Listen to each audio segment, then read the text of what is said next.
Karina, get a cup, okay? Okay, got it. You guys really want to know about digestion, huh? Yeah, we do. This is probably one of the most important classes. It's so important that we understand what's going on inside of our body. So we are loaded with toxins. You guys understand that, right? And it's estimated that 80% of the toxins come from what we put in our mouth. And it's really important that we know when we put something in our mouth, it kind of goes invisible. We don't understand what happens after that, and we don't think about it. But a lot of magic happens inside of us as we digest this food. So let's talk about digestion and what's the purpose of it. Guys, what's the purpose of digestion? Absorption of the nutrients. Okay, absorbing nutrients. Nourish the cells. Nourish the cells. So what's the what do we do? Break the food down. Break the food down. So we put these things in that your body breaks down into smaller and smaller and smaller units. Why do we need to eat? Energy. Sustenance. Energy. Makes energy. There's two things to consider when we talk about digestion. Materials and energy. I want you guys to realize something. Even though we've studied digestion and all these scientists are studying digestion, they still don't fully understand where we get all our nutrients from. So even though we're going to go into this, I'm going to go what our science today understands about digestion. Understand this is not total science. You know, scientism is like, oh, this is fact. It's not. Like I said, you can have somebody who eats bananas only and do a blood test on them, and their potassium level is super low and their sodium level is super high. How does that happen? Nobody knows. Okay? Same thing with calories, putting calories in versus calories out. You can have somebody who eats 500 calories who doesn't lose any weight. Happens all the time. How does that happen? Nobody knows. So we're going to go into it and just know, okay, maybe in 15 years some of this stuff could be wrong, but I want us to understand principles. And the principles are really simple. Energy is all there is. Right? Even when we get into materials, what are materials? We're going to talk about carbohydrates, we're going to talk about amino acids, we're going to talk about lipids and all this stuff. On a smaller and smaller levels, guess what they can turn into? It's just energy. We are just energetic beings, and we put food inside of us to hopefully keep regenerating this energetic field over and over and over again. And just know there are certain foods you put in that give us energy, and there are certain foods that we put in that take away energy. So your body only makes a certain amount of energy a day. Does that make sense? Your life energy. You guys know where most of that energy is spent. Two things. First and most important thing is your posture. Think about standing upright. How much energy does it take to stand upright every day? Right now, as I stand here, think about all the cells that have to communicate to my brain to tell me where I'm standing. How I'm functioning right now. Right? So how important is it? What happens if I have a subluxation? My head's over here like this. How much more energy am I using to stand like this? A lot more. So doing this increases the amount of energy available. What do you think the second biggest thing your body uses energy for? Digestion. Why do you think that is? When you put something inside of you, do you want everything that you put in your mouth going inside your blood system? I want you guys to realize this is kind of a cool thing. Your digestive tract, this is still outside of your body. Do you guys understand that? No. Okay. I want you to think about this. This is just a tube. So where's the outside? See how this is the outside? Follow this air. It goes in. It's a closed system all the way through. This is still outside. What's inside is anything through these walls. My blood system, all this stuff. So even when you bite into something, is that inside you? Not yet. It has to go in you, and then your body has to actually absorb it. Then it's inside of you. So we're nothing but a tube. We're just a tube going through, right? Pretty neat, right? So what that means too is that the infinite wisdom within you gets to pick and choose what goes into you. So we'll talk about, are all sugars you put inside you the same?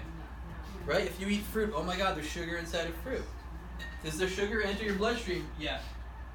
Not until it goes into this part, which we'll talk about, and most of it still gets pushed through into your colon. It feeds the bacteria in your gut. So even though you're eating sugar, doesn't mean the sugar is going into your bloodstream, which is where they measure your blood sugar. Does that make sense? Yes. Okay. So, as we go through this, I want you guys to understand we're going to talk a lot about energy tonight, because it's all about life energy. The more energy you have available, the healthier you're going to be, the more light you're going to have to give off. It's as simple as that. The foods you eat that require more energy to break down takes energy away from every other part of your being and makes you sick over time. Okay? So, consider that when we're going over this stuff. When you eat food, name some food you guys have. Fruit. Water. Fruit, water, what else? Public sub. Public sub. Okay. A salad. So as I eat these things, if we eat these things, what's inside of these things? Nutrients. Nutrients. There are macronutrients and micronutrients. What does macro mean? Big. It means we need a lot of them. 3 main macronutrients. Proteins. Who here has heard of protein before? Carbohydrates. Who've heard of that before? What's another word for carbohydrate? Carbs. Hey, if you guys don't know this, carbs come from the word carbohydrate. In other words, sugars, right? You've heard of sugars before. Lipids. Fats. Macro means you need a lot of them. Okay? Something that people don't realize is they'll be eating fruit and say, I need to eat protein though. Is there protein in fruit? Yes. Protein in every food you eat. Yes. Okay? For the most part, carbohydrates, okay, where do we get our carbohydrates from? Rice, beans. What has carbohydrates in it? Fruit. Right? Fruits, vegetables, all that stuff. How about meat? No carbohydrates in meat. Okay? How about lipids? Where do we get fats from? Dairy. Oils. Oil, by the way, is 100% fat. Nothing else in it. Avocado. Okay, nuts. Avocados. Now, you take nuts. What does nut have in it?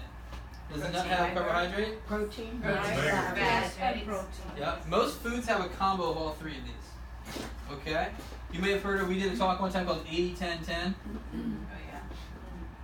You guys heard of the 80-10-10 diet before? What this means is naturally most fruits and vegetables are around this proportion. 80% carbohydrate, 10% fat, 10% protein. Make sense?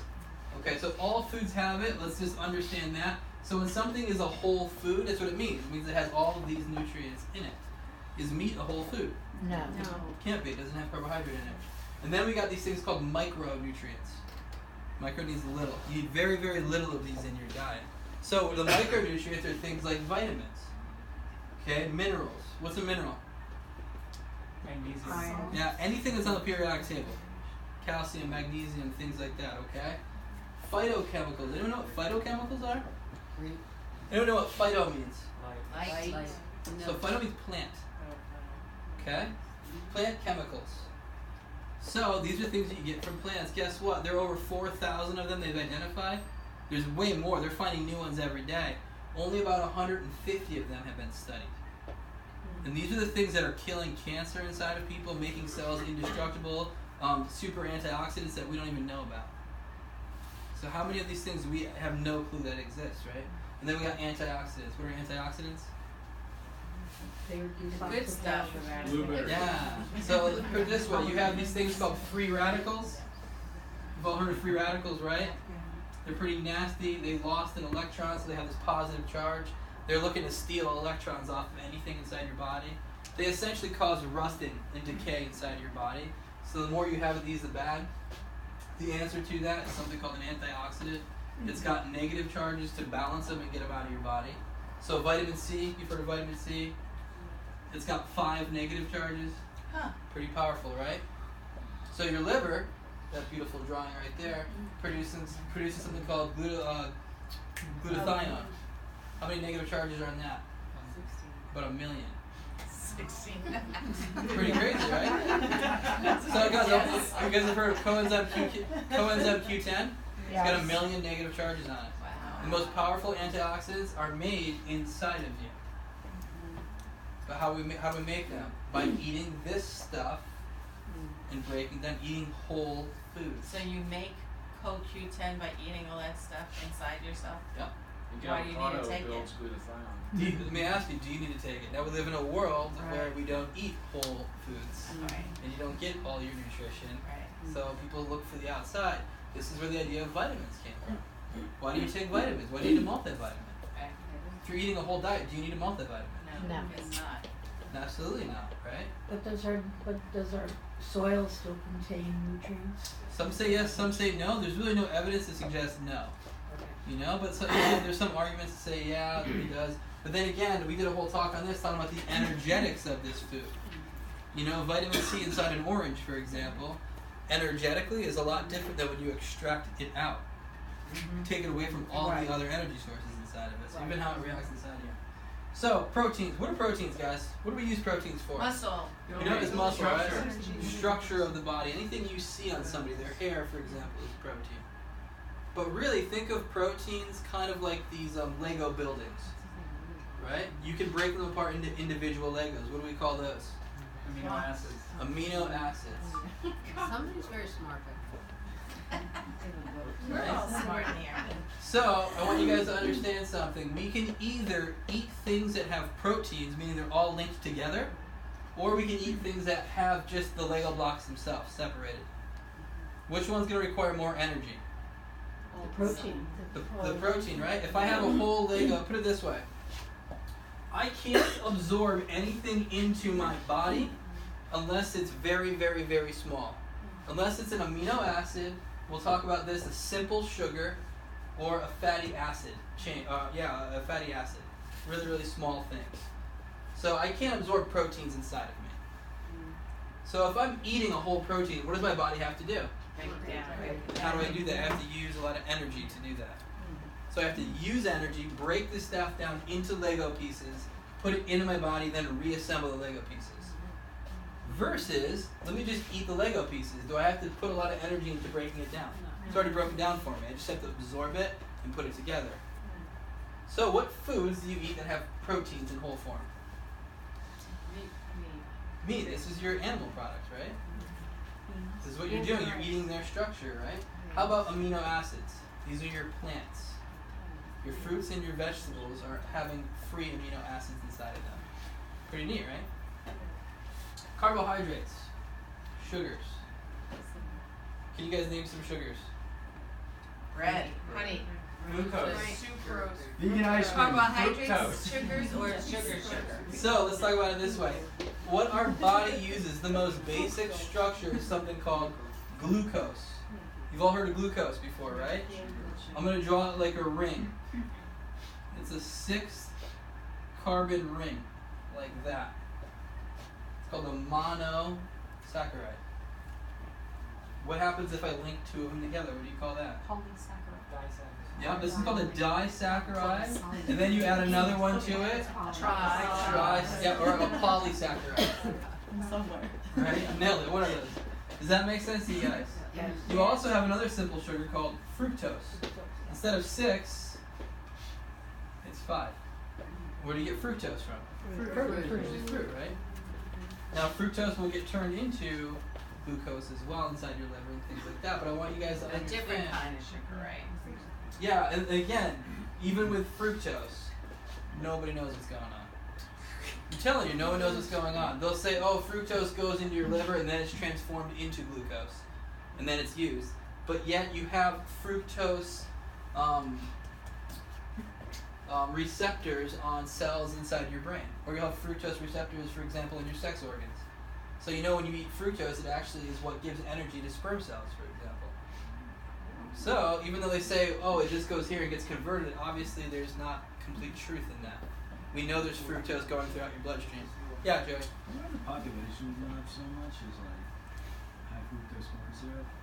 What about it? You said, what did you say about it, like, you know what, this got really out of control, so I could do an inside joke for a second, but I'm gonna just totally get Can we do this later, Joey?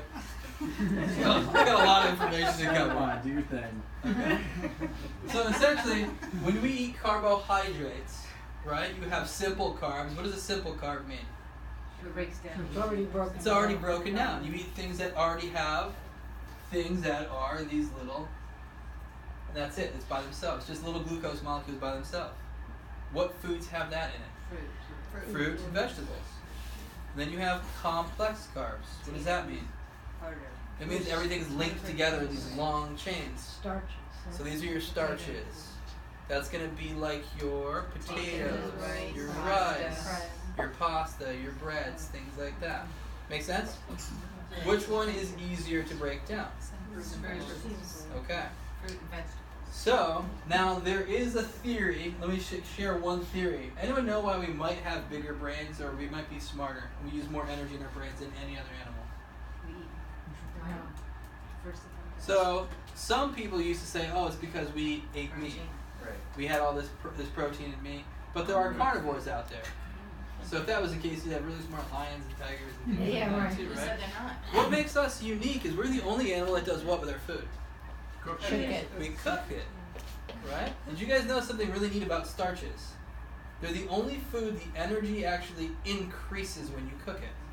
So if we're talking about energy, I want you to think about rice.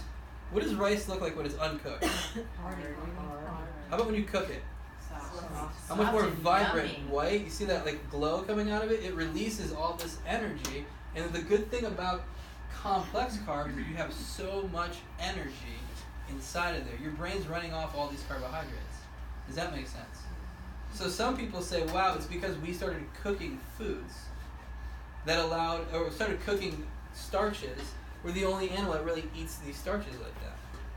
We're releasing all this energy that's bioavailable that we can actually absorb and start to use to feed our brains. And the Just one theory. The digestion of starches starts in the mouth when you chew it. Yeah, absolutely. Becomes sugar. We're skipping ahead, Judy. Come on. Yes. And the fats do as well. So this makes sense. So carbohydrates, anything you eat, you have these big long chains of them. Essentially, we want to break them down into these small little single cell, these glucose molecules. That's it. Okay? And then finally, you have your lipids, your fats. Okay? They're usually in these things called triglycerides. Ever heard of that? Yeah. What does tri mean? 3. 3. It means you have 3 fatty acid chains bound by a glycerine molecule like that. So this is what it looks like. Your body will break that up into separating this, this, and this fatty acid chains. And it'll absorb those inside. What is normal? Because my lipid's like over the top. My sister's like way over the top. They say normal should be like 300, under 300? You mean triglyceride numbers? Yeah, no, lipids. Um, Triglycerides, right? nobody knows. Triglycerides. Yeah, no one knows. Joey's got the answer. No one knows. But I mean, there are ranges that we can look at. We can look at what's going inside your bloodstream. So let's talk about that, right? Because you don't have to just eat fats to create that inside your blood as well. Okay? So we know what foods create our lipids as well. I want to know who made up the normal numbers. Yeah, that's what I want. Yeah, Nobody they keep knows. changing. It depends. Depends on what number. Usually, if there's a medication for it, I that don't know. company is what made the number up. Right, I think those cholesterol So- numbers are so off. They are. You guys know how the cholesterol numbers came to be, right? Yes, from the statin companies. Yeah, well, there's a panel of 9 doctors, and 8 of the 9 doctors work for pharmaceutical companies that produce statin medications. But our bodies make cholesterol. Right. So we're gonna get into all this stuff. But Okay? wait, You guys are skipping slow it. down. Yeah, what are the ones that you? What foods do we have to have lipids or eat fats? Avocados, right? Nuts. Coconuts, and there's saturated versus unsaturated fats, But right? they're a different chain, so they're good for you, right? Well, we'll talk about that. Okay. Okay, and again, what's good for us? Who knows? Let me tell you this: if it's more natural for us, it's probably better. If it comes from a plant, it's probably better. Okay, we'll get into that over there. So, make sense so far? You guys into this stuff? So, what we're gonna do is talk about we're gonna eat some food. No, we're not. Okay, we're not gonna eat food today. We're gonna fast today. Pretty funny how we're doing a talk on digestion on our fasting day. How'd that happen, right? So, what we're going to talk about is, let's say we're eating something. How does our body individually break down these nutrients and absorb them into the body? So let's start with something, carbohydrates. Judy said it already. I take something that's high in carbohydrate, and I start to chew it down. Let's say I'm not talking about simple. If it's something simple like a fruit, I eat it. Your mouth starts to break this stuff into smaller and smaller units. It goes into your stomach. There's a little bit of acid, but you have these enzymes that are breaking this down. But for the most part, you're already having glucose and fructose molecules there. So right away, it goes in and it gets absorbed into your liver. But let's say I have a complex carb. Let's say I eat a piece of bread. Okay, I put that bread in my mouth, and right away I have these enzymes inside of me that start to attack and break down these big, long chains. Make sense? They start to break these bonds and open and free these up. All that sugar goes inside of my stomach. My stomach will have this stuff in there called what? Hydrochloric acid and a few other enzymes that will start to button these down. By the way, the more food that goes in my stomach, the more this acid will start to seep out. The more acid that gets secreted into my stomach. Your stomach doesn't just have a whole bunch of acid sitting there, right? It's usually empty. But when you put food in there, these cells start to secrete acid inside of the stomach. It tightens up, and your stomach starts to shake everything inside of it. And break it down, break it down, break it down. Really? Yep. How big is a stomach? Like that big? Depends on what you eat. The average American today? Yeah, it's usually pretty small though. And it depends on what you're putting in it, and it has the capacity to stretch. And again, the more it stretches, the more tight these valves get. The tighter they get. When it's done in there, the acid goes away, and again, depends on what you're eating, goes into your small intestine, and then you have all these little individual glucose molecules hanging out in there. Right? If your body wants sugar, it's going to suck it up through the intestinal walls. Did you guys know this? Your intestines are only one cell thick. So this is what the inside of your intestines look like. Pretty crazy, right? Think about that. Mm-hmm. So this is like where food passes through. This is inside your body. So if you eat anything that's super damaging and it damages that one little layer, that's what we call leaky gut. That's not good. That's when bigger things start to get, that's when proteins start to get in, whole proteins. And that's not what we want. Okay? So in any case, this sugar gets absorbed into your liver, and your liver stores it. Anyone know the name of this? You guys bored already? I'll stop the lecture if you guys want. What, Sharon? Yeah, I'm sorry. I'm not bored. It just sounds like it. That's what we call glycogen. So our liver stores all of the sugar. What do we need sugar for in our body? Energy. Energy, right? So as our body needs energy, what this liver does is it'll release little bits of sugar throughout the day into our bloodstream. And that sugar will be absorbed through the bloodstream to all the cells of the body. It'll go inside those cells and it'll create energy, and life is good. If I go for a run, I use up all this energy. What does my brain, by the way, my nervous system is orchestrating all of this. What does my brain tell my liver? We need more sugar. Growth hormone pumps out. It busts this open a little bit more. Gets released again. More sugar goes into cell. You get more energy. Make sense? Pretty simple, right? Okay. You guys okay right now? You guys following this? Yeah. That's carbohydrates. What about proteins? How do we absorb proteins? Doesn't it take a long time to digest proteins, like compared to like vegetable? Obviously, compared to vegetable, it takes like 3 times the amount, right? Yeah, like for example, so like a whole bunch of grapes usually takes a couple hours versus like if you have like a steak or something, I mean you're talking hours upon hours upon hours, like 12 hours or something like that.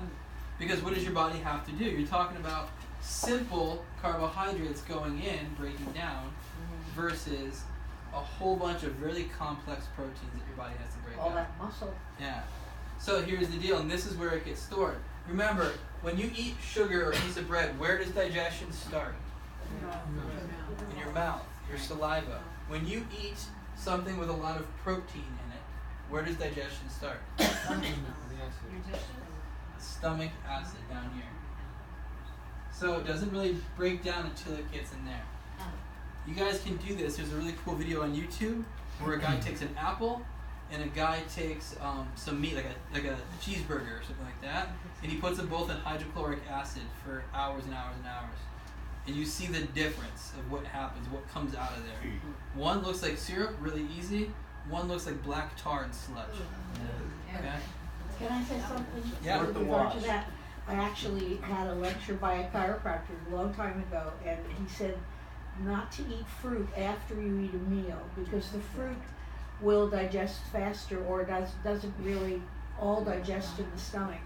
And it will sit there on top of the food you ate, and that's what gives you indigestion. Yeah, So it'll ferment on so top of fruit it. should be eaten alone or before a meal, Yep, not absolutely. after. I also don't drink water while I'm eating.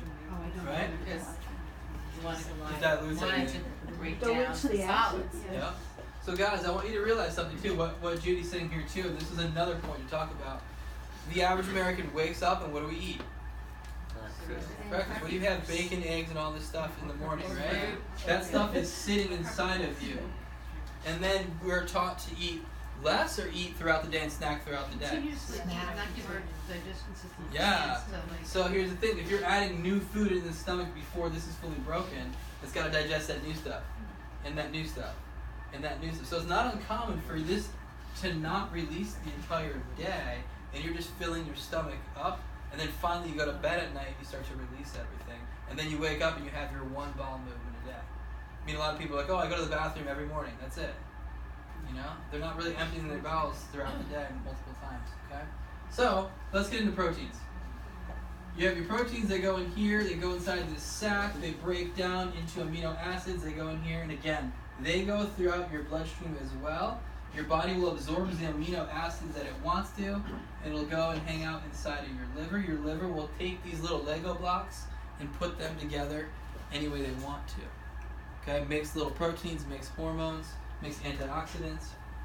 Whatever it wants to do, it'll put these together, the Lego blocks, inside your liver. Does that make sense?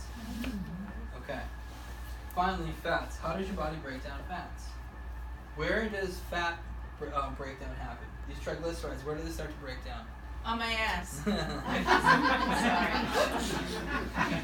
You're waiting for that one, huh? They also start in your mouth, but there's very, very little breakdown. What happens, the fats will go inside, they'll go inside your small intestine, and inside your small intestine, your pancreas will release an enzyme called lipase. Lipase breaks down lipids. It'll just cleave this off and break up these things into fatty acid chains. Okay? So it goes through. What about your gallbladder? So put it this way, when these are connected,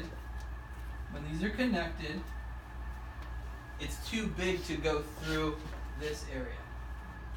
You start to break these apart into these small little chains. Now they're small enough to get absorbed, but here's the problem. These are fats. It's like oil. Think of oil and water. Do they mix? No. So your blood system is a water-based system.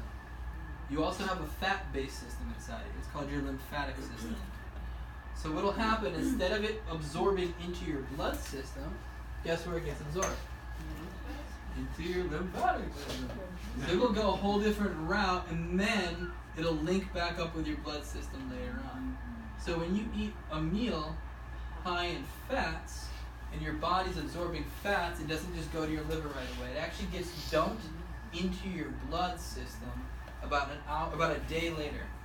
About 24 hours later, all these fats will come and get dumped into your bloodstream, and it creates a condition called sludge blood. Anyone ever heard of sludge blood before? My sister just had pancreatitis in the hospital, and her triglycerides were like 80,000. Like they had to empty her whole blood. So I want you to think about because this. Her blood was so fatty Yeah. that they had to give her a complete blood transfusion. So I want you guys to think about this. Weeks ago. Remember, I just said, what does your pancreas release? Lipase. If you're having a lot of fats, even in your digestion, or and you're eating a lot of fats and a lot of high fatty foods, how much harder is your pancreas working? That's what your gallbladder Hardcore. works there too. Yes. So also you have this little thing. Your liver makes this thing called bile, and you have this little organ called your gallbladder that stores up all this little liquid called bile. And this bile is what gets dumped out into your digestive tract and helps emulsify and contain all these little guys. So kind of wrap them up in bubbles so it can get absorbed. Well, what gives you Is that fatty what blood? What foods do we eat that have fats in them? Butter? What was her Cheese. diet? Dairy. What's her I diet? don't think she had a very So let's get into this more because there's Yeah, another layer we have to get proteins. into. What if you do proteins and gallstones? vegetables. Guys, let me ask you this question. Can carbohydrates turn into fats? Yes. Okay? Yes. Right? Yeah. You've heard of this. You eat too much sugar, Right. you'll actually put weight on, right? Right. There's a little bit of a myth to that, which we'll go over. Can proteins turn into anything? Proteins can turn into sugar, which actually turn into fats, Not energy. right? Can fats turn into anything? that. Essentially, they Fat stay is fat. Essentially, what they end up doing is breaking into a 2-carbon sugar later on. You've heard of ketosis? Oh, right. So people have a high-fat diet. They're technically waiting. They're still breaking up into sugars, but it's even smaller than glucose molecules. It's like a 2-carbon thing before it breaks down. So in any case, I want you to understand something. You can have a diet that's not even that high in fat and still be having a lot of fat in your blood. So the bad news is everything we eat turns into fat.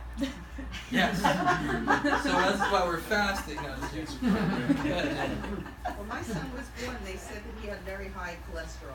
And he was just on breast milk. He hadn't even eaten Okay. anything. And how did he have such high cholesterol? So, can you remind me of that? It's super, super important that we talk about that when we get here Okay. in cholesterol.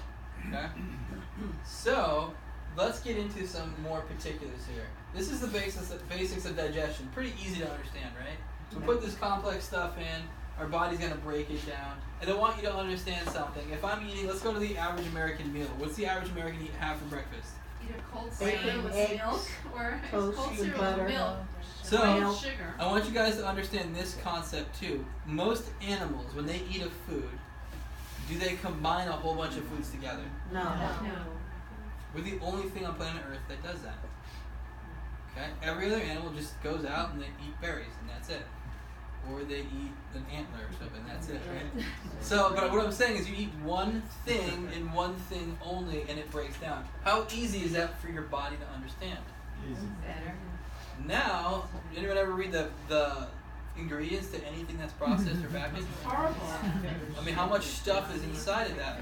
How much more energy does your body have to use just to understand what's going on? Okay, how about milk? You guys know what homogenization means of milk? You guys have heard of homogenized, right? It means they spin it really, really fast so everything doesn't remember the old milkman, everything would separate? Right. So you get your cream body- on top. So here's the deal, when they spin it really, really fast, because it's called homogenization, it doesn't split up anymore. Sounds great, right? Why do they do it? So people drink the fat. So you can store it on a shelf longer. It doesn't go bad as quickly. But now you drink that, does your body have any clue what's inside of there? No. Right? If nature doesn't separate, you think your body knows how to separate that thing? No, so it's so much harder, so much more energy to break that down. So if you go out and you're the average American, you have a bowl of cereal with milk, and you're putting some processed cereal inside of there, what the heck is your body saying? Whoa, what is this stuff? How much more energy is needed to break that stuff down? A lot more. Versus, hey, I'm going to eat an apple for breakfast. Think about lunch. Think about just a sandwich. You got processed bread, which we're going to talk about the processing of stuff. Okay? With meat, with lettuce, with vegetables, and you have a side of, let's say, rice or who knows what. Potato chips. How many stuff are we adding into this mix? And how much stuff do we need to break down and separate? I mean, wow, how much extra energy is all this stuff? Versus if you juice cleanse. Who here has the ability, the biggest thing I say is like when we're going to fast or we're going to juice cleanse, most people say, whoa, I don't know if I'll have enough energy to do that. I got to work, I don't think I'll have enough energy. How do you guys feel on day 6 or 7 of a juice cleanse? Right? How much more energy do you have? Do you understand why now? You're getting all of your nutrients, you're making energy, plus you're not using any energy inside of you to break this stuff down. You're literally just absorbing it right into your bloodstream, just like that. Pretty cool, right? So, let's talk about all digestion is not equal. Who here has heard that fruit's bad for you because it's got sugar? Horrible, it's a killer, it does all this stuff. Fruit makes you fat. Okay. I don't know, who here has experienced this? You go on a juice cleanse, fruit juice cleanse, and your blood sugar actually goes lower.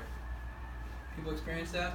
How does that happen? If I'm saying, hey, fruit's loaded, 80% of it is sugar, I'm going to put you on a fruit juice drink, and you're just going to drink that only, how does your blood sugar go lower? And I'm also insulin resistant, so it did the same thing. Right? Went down. Pretty amazing, right? Wow. Happens all the time. This is the reason why. When you eat food or you drink something, remember, it doesn't go inside of you yet. When you're measuring your blood sugar, where are you measuring it? Inside of you. The sugar that's inside of you, that's not in your liver, that's floating through your bloodstream. Okay? Natural versus artificial. What I mean by that is this. If I eat a fruit, what's inside of fruit other than the fructose or the sugar? Fiber, and these things called enzymes. So what happens is I eat this fruit, I break it down, I got all this sugar hanging out in my intestines. If it's a real food and it's alive, enzymes will literally communicate with the cell walls here inside your intestinal tract. There's communication that takes place. And your brain is talking to these cells. You guys have heard this is called your second brain, right? That's how much nervous system activity is going on inside your gut. This is the communication going on. If your body says, whoa, you know what, I have enough sugar, I'm good, the doorways don't open up for sugar to pass into. What happens to that sugar then is what happens to it? Goes throughout your intestinal tract, and where does it hang out? Goes to your colon. What's hanging out inside your colon? Bacteria. And what is the bacteria doing? Do we have a symbiotic relationship with this bacteria? Hopefully. Yes. We should. You know what makes it symbolic or Symbiotic. symbiotic? Symbolic. What makes it symbiotic? And it's working together. That it's happy with us, meaning we're giving it food. What does this stuff love to eat? Simple sugars and fiber. That's what this stuff lives off of. This is what makes B vitamins inside of you and absorbs B vitamins inside of you. This bacteria is making anti-cancerous material that's fighting cancer inside of you. Make sense? So if you're feeding it this good, nutritious, beautiful sugar and fiber, life is good. Stuff that doesn't go rancid. Okay? So this is the beauty of eating natural stuff with a whole bunch of fiber to it. Anyone heard of the Paleo Diet before? Yes. Okay, what's the Paleo Diet consist of? What's their belief system? No grains. Fat. Very little carbs, right? Things that were available to the Lots of fat. caveman. So you think of, when I say Paleo Diet, what do you guys think of? Fat. You guys think of a caveman, right? What's a caveman eat? Meat, vegetables, Come on, what do you guys think of the caveman? Don't say like vegetables. What Meat. does you think of like, hunting and stuff like that, right? Do you guys know when they look at Paleolithic people feces, they can study the feces and study what the Paleolithic person ate. It had over 100 grams of fiber in their diet. Just to put that in context, the average American has less than 10 grams of fiber. Whoa. Most vegans or plant-based people only have about 50 or 60 grams of fiber. How much fiber, how much plant food did these people eat? Yeah, a lot. A real Paleolithic diet is a plant-based diet, Plant-based diet, right. right? But we're not taught that. So imagine eating a tremendous amount of fiber and natural sugars. This stuff does not go inside of your bloodstream. Fact number 2, if it does get absorbed, where does it hang out? Inside of the liver. Does it get inside your bloodstream? You know, they've studied this time and time and time and time again. When you eat too much sugar and you overeat sugar, let's say I just ate bread all day, that's all I ate, would I put fat on outside of my body? Yes. In all the studies, about 2% of the fat, like visceral fat, is from sugar. What ends up happening is if you have too much sugar and this storage gets too much, it doesn't get leaked out inside your blood system. What your body does is it converts it into fat, and the fat stays inside your liver. It's called non-alcoholic fatty liver disease. If you eat too much sugar, I'm not saying it's good for you, it's causing another condition, but it's not what's making you fat. If you're eating too much sugar, it's giving you a fatty liver, though, which causes even worse problems, all things considered. Does that make sense? Yep. Okay. So it's not contributing to your high blood sugar levels. Now you're talking about bad sugars. Yes. Well, that's Yes. Because if it's a good sugar, if it's a real sugar, your body is talking with your body anyway, and you're not going to absorb what it doesn't want to absorb. Okay? So that's what's happening to the blood sugar. Let's go through that then. What happens when we have too much protein?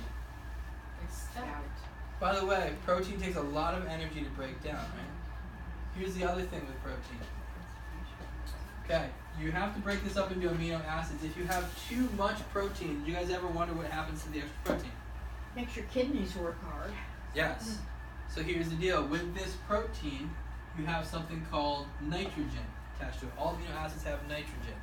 Your body does not like this. If you have too much protein going inside of you, it's really hard on your liver. Your body has to break it apart. It takes that nitrogen, it has to get that nitrogen out of you right away. So it uses your kidneys to get rid of it. And it causes your kidneys to break down and die. Okay? The other thing is this. All extra protein ends up turning into sugar or fat. There are people who eat pretty much a low-carb diet, and you check their blood sugars, and guess what? It's through the roof. Okay, there was a doctor, medical doctor, who only ate meat. He had an all-meat diet. He ended up having diabetes. How does that happen? He's saying, I'm not having any sugar in my diet, yet he has a blood sugar disorder. Whoa. Your body converts all that extra stuff into sugar and into fat. What does your body do with the extra fat? Stores it. Stores it in your fat cells. So you have to understand, when we're born, we have these things called fat cells, adipose cells. They're just these little cells, and the whole purpose of them is for storage. And you know what they store? They store fat, what we call fat. And what we call fat when we look at somebody that gets fatter is you're looking at these cells get jam-packed with triglycerides, these things. The more triglycerides that get packed into them, what happens to the cell? They swell open. That's what's happening when somebody's getting fat. These basic cells are opening up. When you're losing fat, what are you doing? Shrinking. Yeah, you're breaking these things apart and getting them out of the cell, and you're shrinking those cells again. So is it true that we have the same number of fat cells in our body? We never get more, we never get less. They just get bigger and smaller. Partially true. So Judy's saying this, and this is what the common fact is. We're only born with so many fat cells. We don't gain or lose fat cells. But what happens is they get plumper or smaller. That's not entirely true, because when all of these cells get full of fat or triglycerides, our body has the ability to make new ones. Oh. So nowadays, when you look at like morbidly obese people, for example, that's what's going on. They're actually even creating more adipose cells and plumping those up. We have almost like an infinite capability of doing that. Are they able to lose those cells then? I don't know. That's a great question. Yeah. I don't know. Okay. Any questions on that, guys? How about this? What is our natural diet? Plants, fruits. So I do this in a lot of our talks. Let's talk about this instinct-wise. If you take every animal in the world uses instincts. That's it. That's how they base on what they're going to eat. Here's the problem. By the time that we are conscious enough to make our own eating decisions, we've been eating what our parents have been feeding us.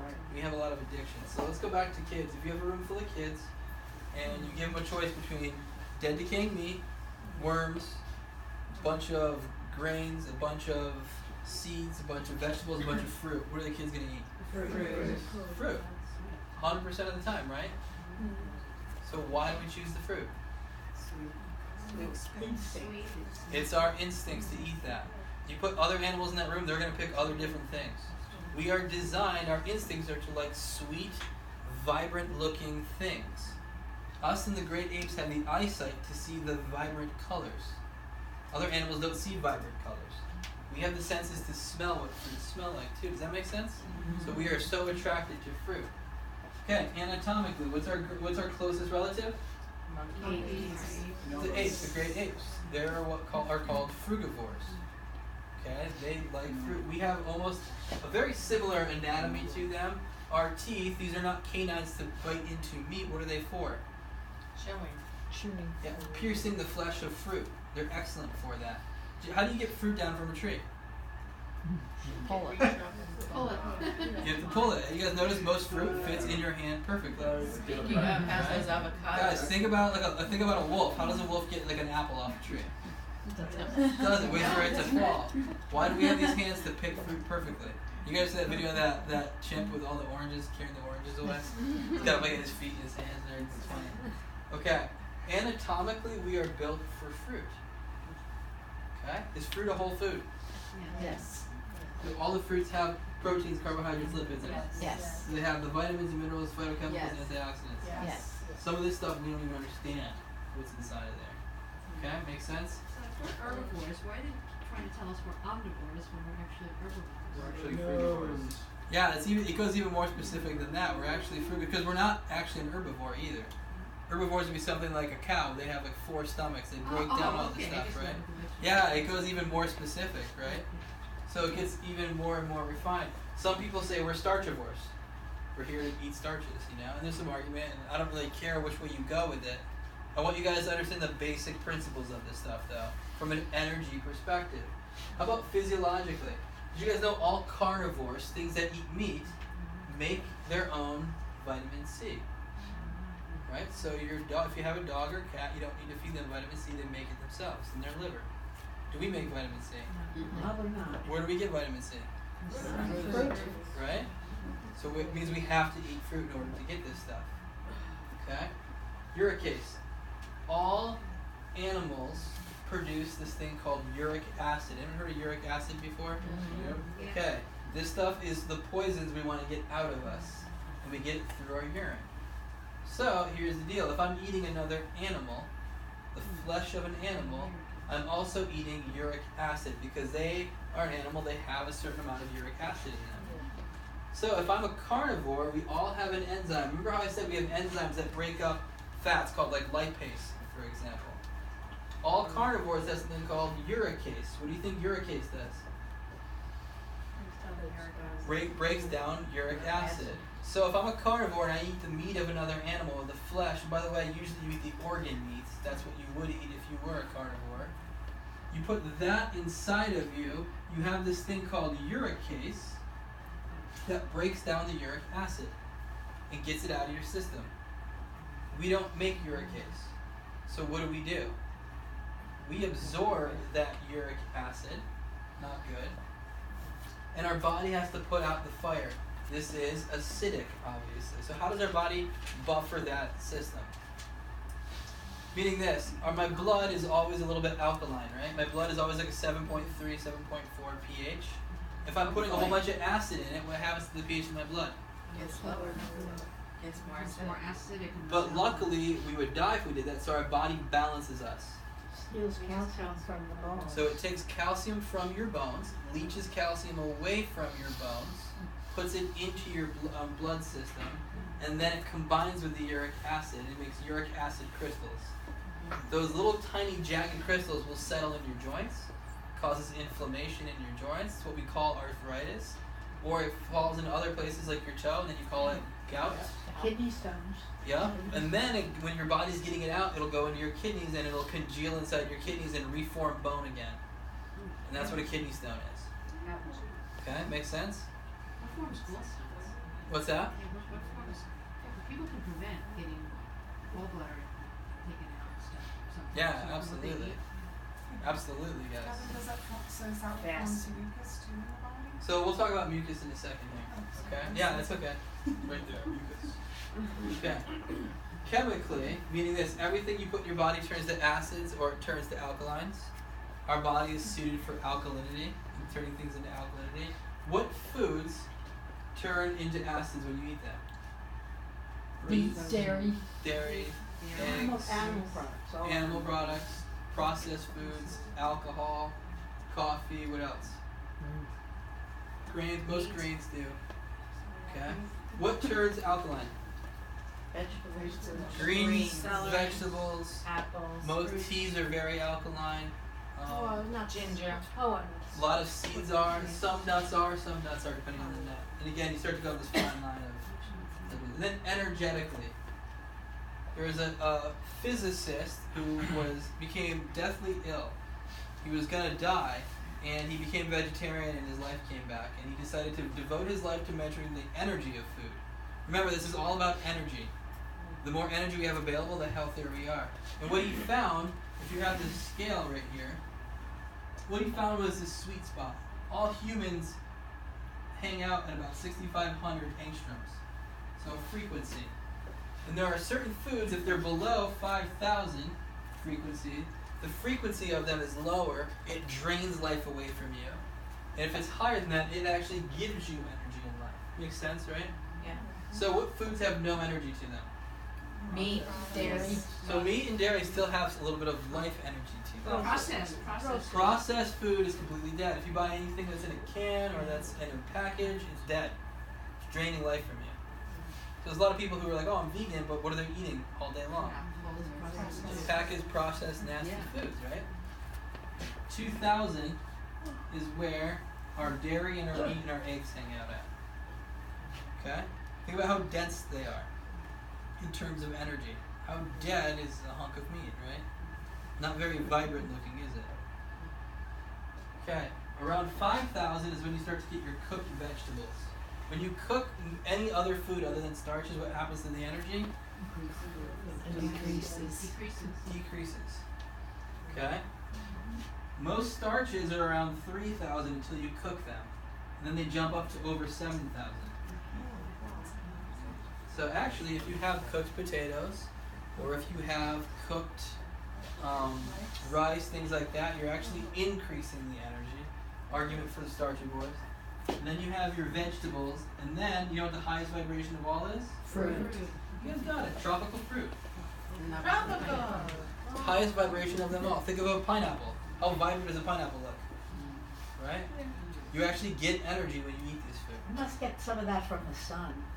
It's what all fruit is. It's literally, it's collecting photons from the Because of the sun. strong sun. It's like eating tropical sunlight. fruits, yeah. Wow. It's essentially what it comes down to. You guys understand all food is about sunlight, right?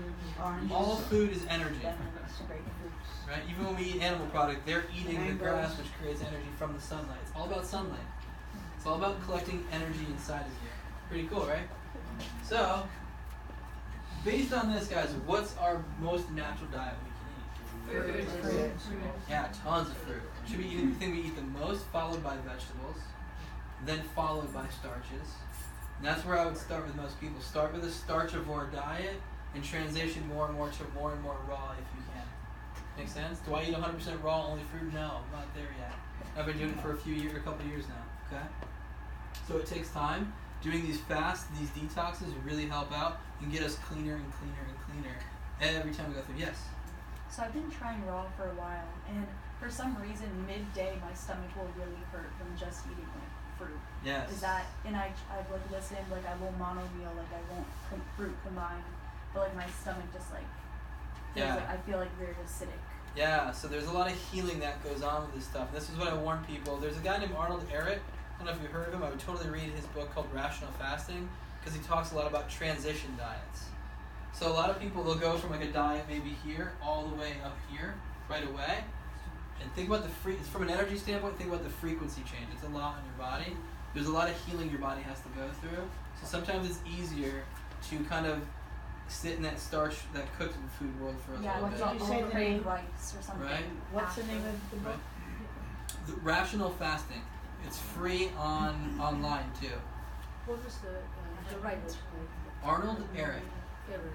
EHRET. Yeah, you talked about him. Yeah, he's awesome. Yeah. Okay.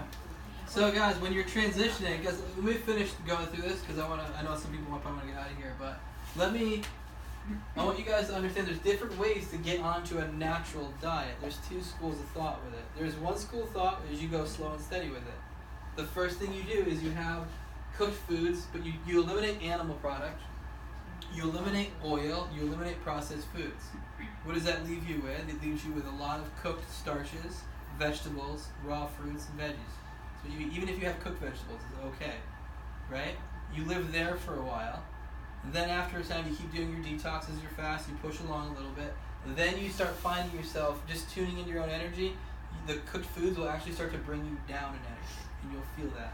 And then you start to go more and more raw, more and more raw. Usually it takes about 5 years to have that transition. Okay, so don't beat yourself up. Slow and steady wins the race with it. There's another guy named John Rose who has this philosophy.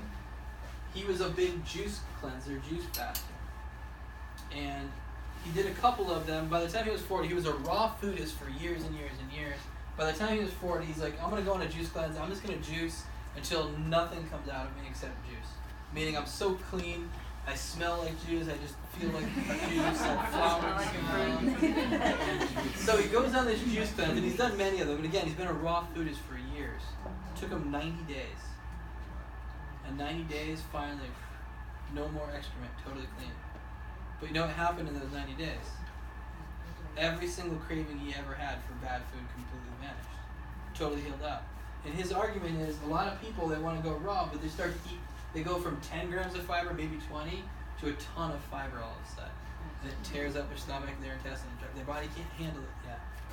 So, because you have to realize, when we eat this kind of bad diet that we've been trained to eat, we have all this mucus, we have all these perforations, we have, you guys have heard of diverticulitis before. Oh, yeah. Little outpouchings that grow from this, right? Really bad stuff that starts to happen, and we have to heal that up. So he recommends doing a 90-day juice cleanse. Go the distance. Sounds hard, right? Karina did. How long did you go? 28 days? Mm-hmm. Right?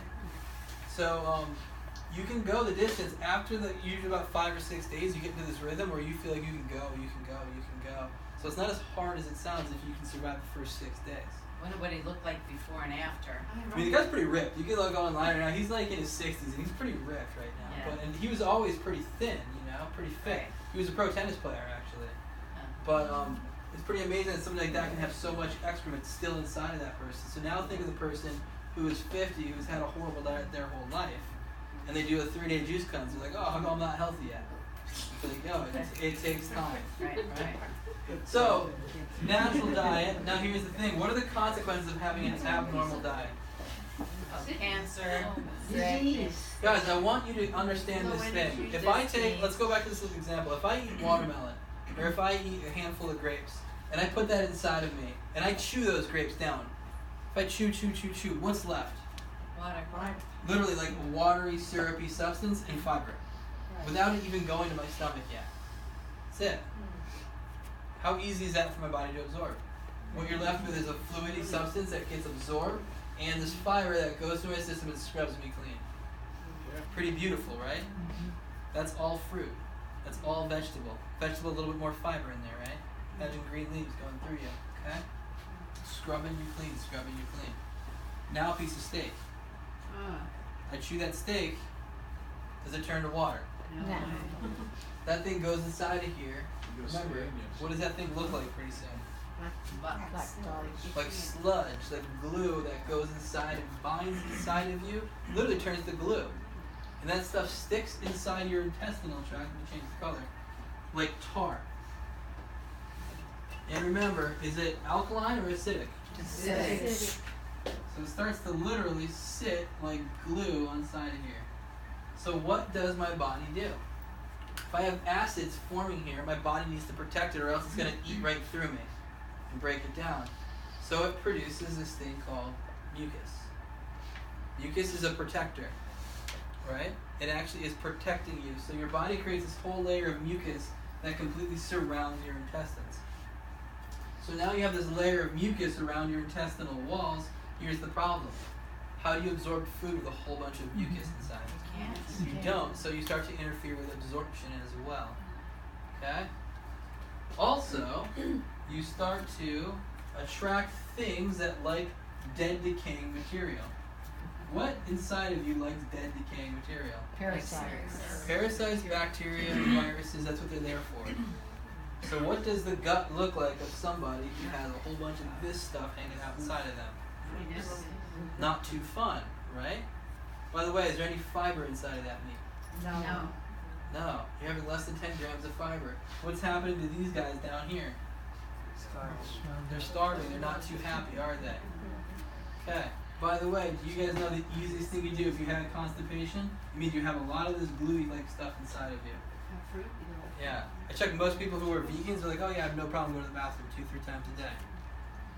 Talk to somebody who's been eating meat, a high meat diet, usually pretty constipated. This is why. By the way, this is called your second brain. It's actually more important to heal your gut than your brain if you have a mental disorder. Like I said, I think over 50% now of schizophrenics are saying, wow, it has to do with their gut, not their brain. Okay? So you have all these things inside of your gut, literally dirty gut, dirty mind. Okay? Make sense? Not too fun. Let's talk about cholesterol real quick. Cholesterol, by the way, what is cholesterol? Anyone know? gets stuck in your blood system. So cholesterol is this waxy-like substance that actually is made, and where do we use cholesterol? Brain. Brain has about a quarter of it. Where else? Every cell of your body is made of cholesterol. Every hormone of your body is made of cholesterol. So is cholesterol important? Yes. Absolutely. Now you have two types of things that carry them around. You have your good cholesterol and your bad cholesterol. Why would your body make something called bad cholesterol? Right? It just doesn't like you. It's like, man, I'm so right? So you have HDL and you have LDL. HDL is what they call good cholesterol. Picture your liver like the factory. And it's making these things. And you have trucks that take this waxy substance and deliver it outside of you. Not outside of you, to your heart, to your lungs, to your brain, to all parts of your body to deliver this waxy substance. We call these trucks LDLs. And then you have trucks that collect all the extra, this is the wax. Then you have all these other trucks that come back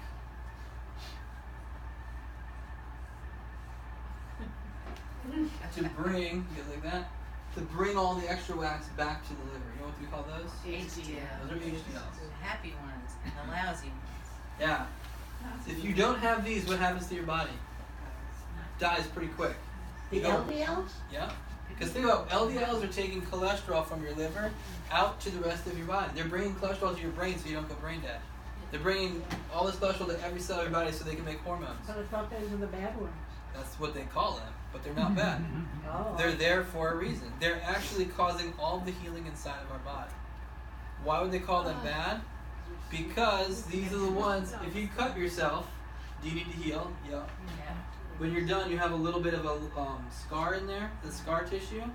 That's called plaquing. That's what that is. That's that waxy substance in there, the cholesterol. You do that to the arteries of your heart, you get plaquing inside your arteries of your heart. But what is the problem? Not the LDLs. It's what's causing the cut and the laceration inside your heart. And what is? The inflammation, the stuff that we're Oh, the putting inside inflammation. of us. Okay. They're also now, they've discovered there are two types of LDLs. The large ones and the small ones. And the large ones don't stick in your arteries. Yeah. But doctors don't measure which are They do now. They're more and more are doing it now. So, but people will come in, they'll have high LDLs, but no problem with their VLDLs. They're called VLDLs, which means they're pretty low risk of having any problems. But this is the point I want to make. Why would your LDLs go up? There's two reasons your LDLs go up. Number one, if you need to heal more. If your body was sick and you need to heal, or you need to make more hormones. Okay, makes sense? But usually if that goes up, your HDLs will go up as well to counterbalance it. So, that Jan, you asked earlier about why the cholesterol is high. Most likely, number one, who knows what high cholesterol is? That number 200 is a pretty crummy number. Used to be 300. Okay. Number two, it would be nice to look at, well, is it the HDLs or the LDLs that are high? Number three, is it VLDLs that are high versus LDLs? And then number four, if these are high, it's not because the body's stupid. There's a reason why. There's probably some healing that needs to happen or some hormones that he's trying to make that's not happening. Or could just need some sunlight too. Because sunlight hits these LDLs and turns them into Vitamin D. vitamin D. So is it typical the older you get, your LDLs tend to go up because your hormones are going down? It might go up because people are getting more sick and they're not realizing it. The more toxic they're becoming and they're not realizing it. By the way, the other place you get LDLs is where? Animal product. It's the only other food that has it. So milk and eggs and meat have LDLs in it. So if you're eating that food, what happens to your cholesterol and your LDLs? Happens to your triglycerides levels, little balls of fat inside. But it's also causing inflammation. Yeah. All this stuff makes sense. So if you're worried about your cholesterol, the easiest thing to do is stop eating animal product. If you stop eating animal product, guess what happens to your cholesterol numbers? Usually they go down. Make sense? Yeah. By the way, this has also been shown, animal product increases heart disease, cancer, and diabetes as well. I think it's been long enough. Any questions? Joey, go ahead. I want to say about the anatomy part. They say that carnivore animals have than herbivores. Yep. And why is that? Because meat goes rancid really quick. If you take meat and you put it on a counter overnight in the heat, how good does it look? Versus like some peaches, Yeah. right? Yeah, so it putrefies really, really fast. So carnivores have a really short intestinal tract, so it doesn't hang out in there. It just comes in and out right away.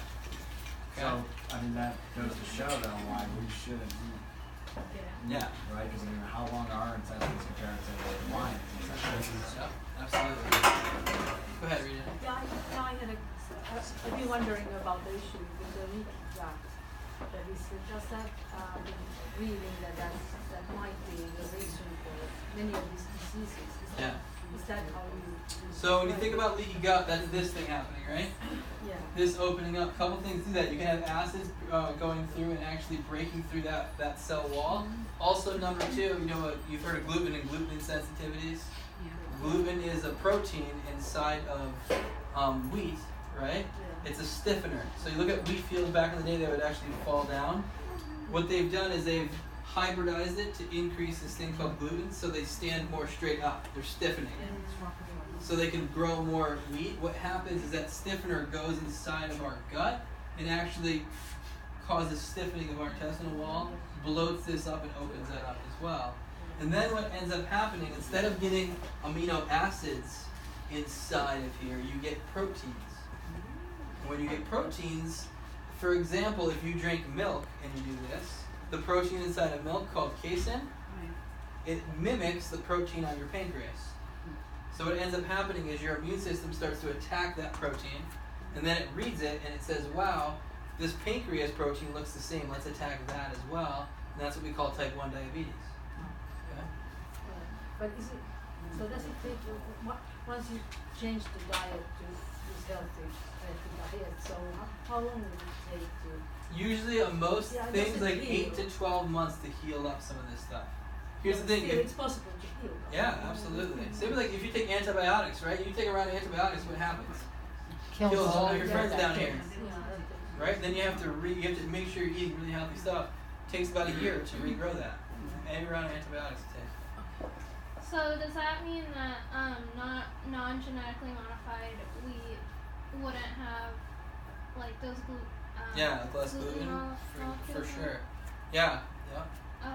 And even sometimes if you get it from other countries. So for example, I've heard this too, if you go and you have Italian wheat versus American, like some people do awesome, they can process food no problem, and then they have American and it's just destroyed. Well, everything, because it's all genetically modified. Yeah.